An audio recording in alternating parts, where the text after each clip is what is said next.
Hello everyone, I'm Dan and welcome to a brand new mini-series here on Reesy FC called Transfer Bonanza. It's a little experiment to see how transfers can really influence the season, specifically in the January transfer window where we will be making all of our transfers for this season. We only play one season as the club selected. Of course, we have selected Manchester United for this, as you've already guessed because of the intro was all about Manchester United. Let's get into a few rules then. So you obviously pick your team, which of course Man United, which I just mentioned. We then select the tactics we're going to use this season with the current squad as the game starts.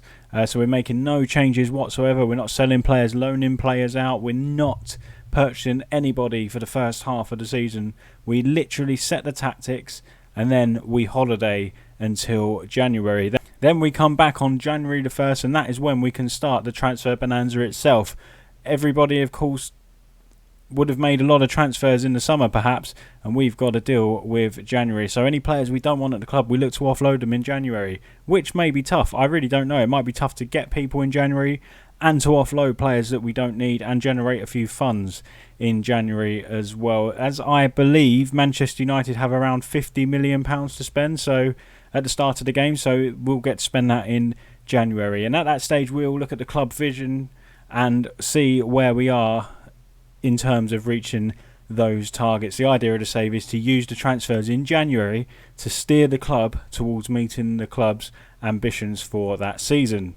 So basically today's episode is all about setting up the tactics and going through the rules with you as I've just done.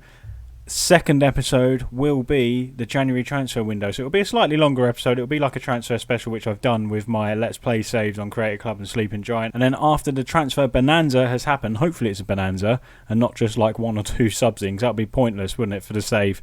But after that we will then holiday once again to the end of the season. We'll go over the season review, have a look if first of all, if we've met the club's targets. Secondly, how have our transfers in affected the squad?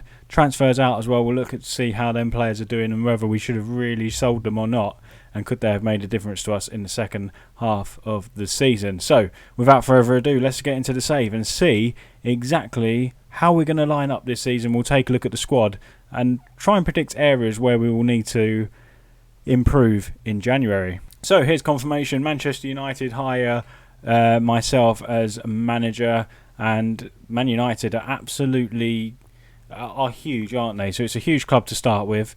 We've put pen to paper a 3-year deal worth £125,000 per week, replacing Ole Gunnar Solskjaer. So look how decorated the club is. Champions Leagues, how many of them? 3 Champions Leagues. Too many to count. Loads of Premier League titles and top flight titles, of course. They've won the World Club Cup. They've European Cup Winners' Cup as well. Europa League, of course, they won that in 2017 under Jose Mourinho. Super Cup as well, 1991. FA Cups, count loads of FA Cups as well. Intercontinental Cup, they've also won the Championship as well, 1936 and 1975.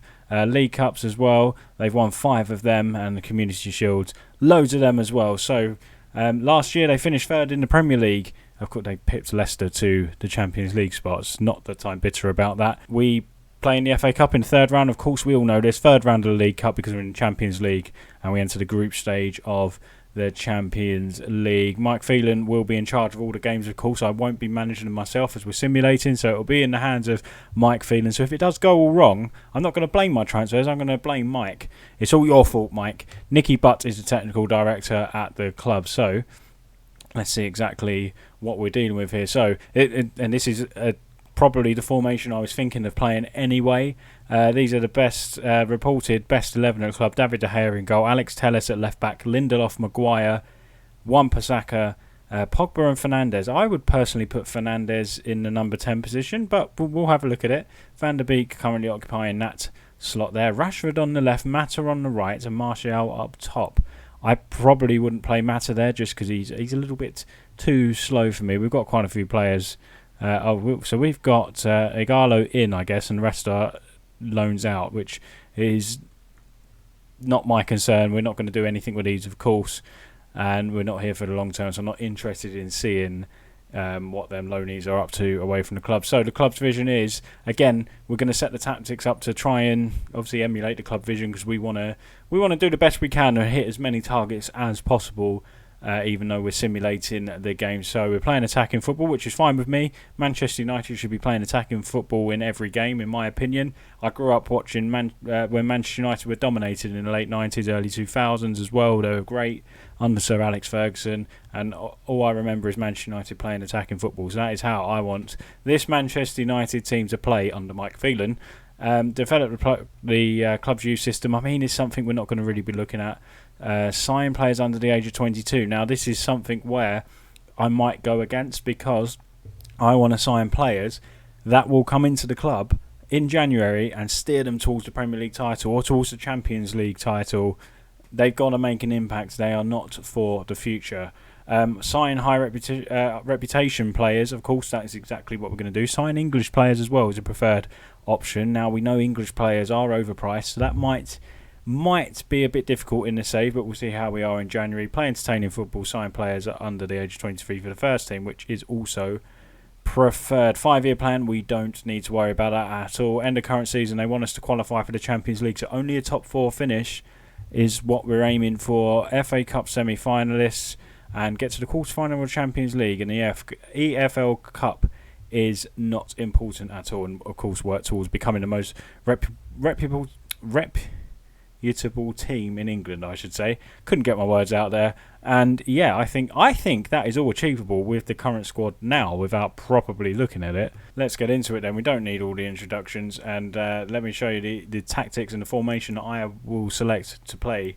So before we go through the actual squad, this is my ideal starting 11 and tactic for Manchester United for this season. It would be De Gea in goal. I see it, obviously he's the strongest goalkeeper at the club. Dean Henderson is quite tempting to put him in there, but we will go with David De Gea. Telles at left back, obviously new to the club this summer. Lindelof and Maguire partnered at centre back. Wan-Bissaka the other at right wing back there, hoping to get him bombing forward with Telles to support Rashford and Greenwood on the wings. Scott McTominay I've picked over Van der Beek as a box-to-box midfielder. Deep line playmaker of Paul Pogba. He can sit in deep. I've got him set up on the PIs to hit more direct passes. Just spread it out wide. Get it forward to Martial over the top maybe to use his pace to get in behind. Marcus Rashford out on the left as an inverted winger to come in and support Martial. Him being inverted will allow Telles to overlap him as well. Likewise for Greenwood, inverted forward. He will go and support Martial also, and Wan-Bissaka can overlap him on the right hand side as well. Scott McTominay on a support mode, so he won't be getting as he won't be getting as far forward as the rest of them, of course. Pogba, I was toying with the idea of making him an attacking advanced playmaker there, but we've kept him on support for now. I think that's the best way to go. We don't want to leave ourselves too exposed. We've got Fernandes, we've got Martial, Greenwood, Wan-Bissaka and Alex Telles all on attacking tactics. So I think that will be enough for that. But let's take a look at how I've got them set up as well. So we've got slightly shorter passing. Of course, we have got Pogba as we've given him license to be more direct, to look for long balls and whatnot when they are on higher tempo as well. We want Manchester United to be playing very attacking, entertaining football, hence why the mentality is attacking and tempo is higher, because that's quite more entertaining. If they're knocking it around quickly and through teams, that works for me. There we go, there's the overlaps all set up, focusing the play down both wings as well. We've got nothing in the final third. We've kind of got good enough players, in my opinion, to decide what they want to do in that final third. Hit early crosses into Martial, probably not going to work unless you're hitting them low. But I think just let the players. We've got players there that are very good at long shots. We've got Rashford who can score from range. Fernandes especially can score from range, and Mason Greenwood can cut in as well. And he hasn't got a stronger foot. He's either-footed as well, Greenwood, so he can come in, smash a few on his left-hand side. So we'll leave it up to them in the final third. It's something we might look to tweak when we look over the form for the first half of the season. In transition then, we're going to counter press. We're going to counter them when the ball is won back. We're just going to distribute to the centre backs and just play out from the back, which will work fine with Manchester United. I think Harry Maguire can certainly play from the back. Gone for a higher defensive line with an offside trap. I think the defence is intelligent enough to play the offside trap. Hopefully when we look back on it, it hasn't caused us many issues playing that. And we'll see how we go. We've got a higher line of engagement as well. So Martial hopefully playing on the shoulder. It was very tempting to go much higher, but we will stick with higher for now. Also, as well, I didn't mention we are playing for set pieces. We've got fantastic set piece takers at the club. Fernandes, Rashford, Pogba can all take wonderful free kicks, so we should be scoring goals from them as well.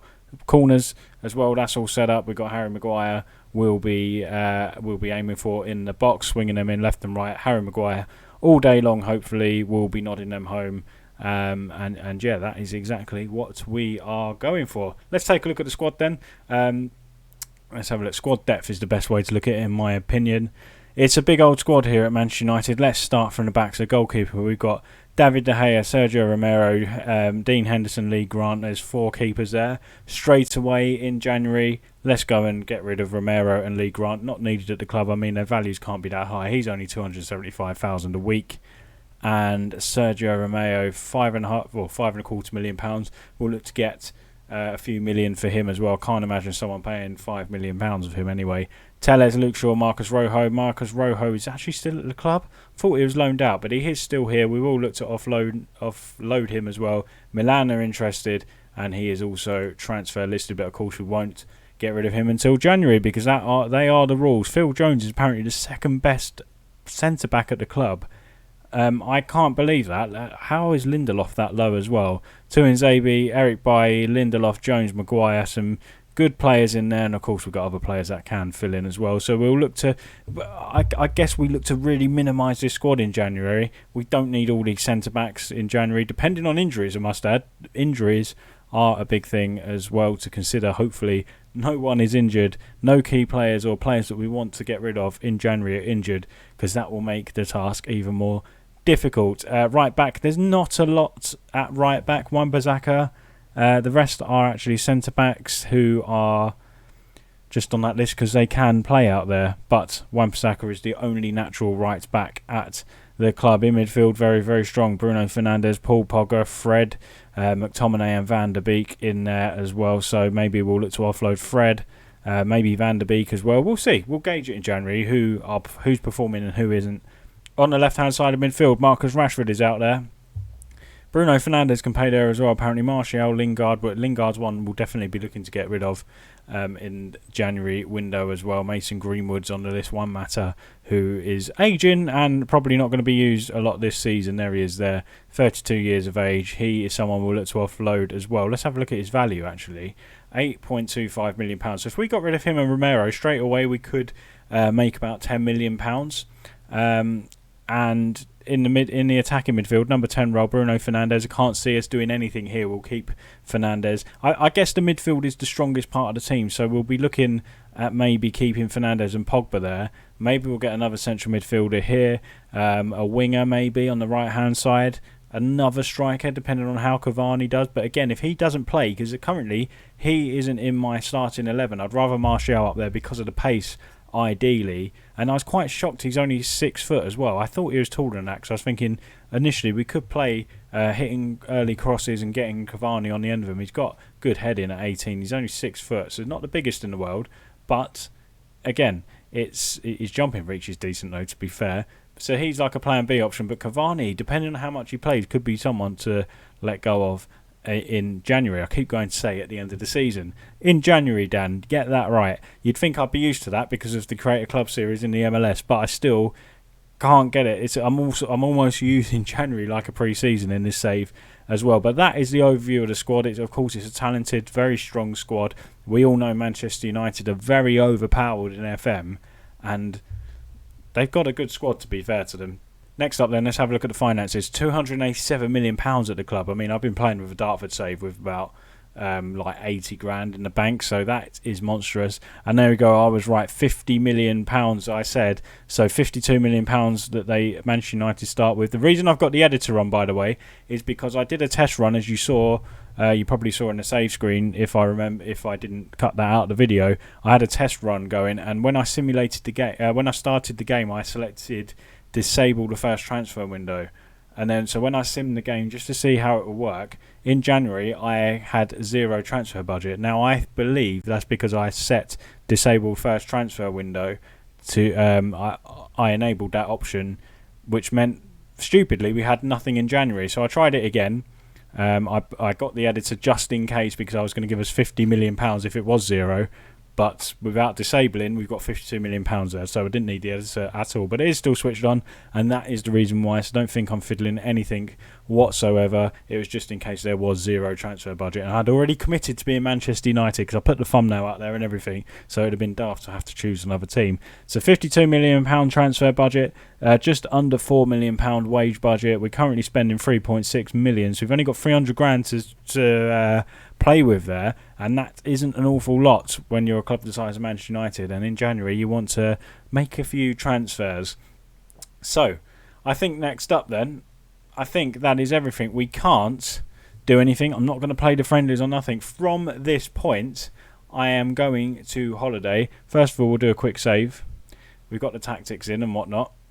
So then all that's left for us to do now is to hit that holiday button, and what we'll do, we will come back on the 1st of January. I better check some of them options as well to make sure nothing silly is happening, like we need to stop all transfers happening. So let's have a look. Apply for no, we don't want to. Transfer offers, reject all offers. Tactics, use match tactics, I think that's fair, and use the current team selection when possible.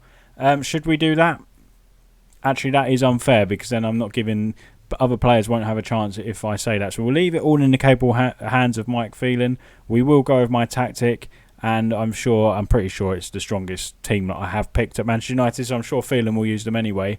But we are rejecting all transfer offers, which means no one will go out of the club while we're here, while we're on holiday.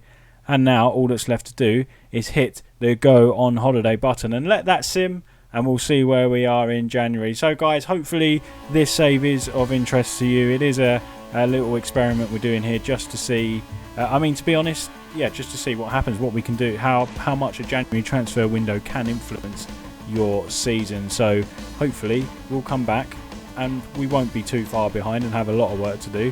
Who knows how it is going to go. Mike Phelan's a good coach, isn't he? It's in capable hands, I think. We'll see how it goes in January. So guys, next episode will be with you a week today on Saturday. It is just a mini series, three episodes of the season, and if it goes well, we'll do other challenges as well for the Transfer Bonanza with different kind of clubs, championship clubs, I don't know, who knows, all different types of clubs. Let me know down in the comments what you would like to see, how you think this will go, and is it something that interests you. I just wanted to do something a little bit different on the channel. But guys, thank you very much for watching. If you did enjoy that, please leave a like on the video, make sure you subscribe to the channel as well, and hit the little bell to be notified every time I upload a video. And thank you very much for watching. We'll see you next time here on Reesy FC. Episode 2 of Transfer Bonanza is on next Saturday, but join us on Monday for the next instalment of Creator Club. Thanks for watching. Bye bye.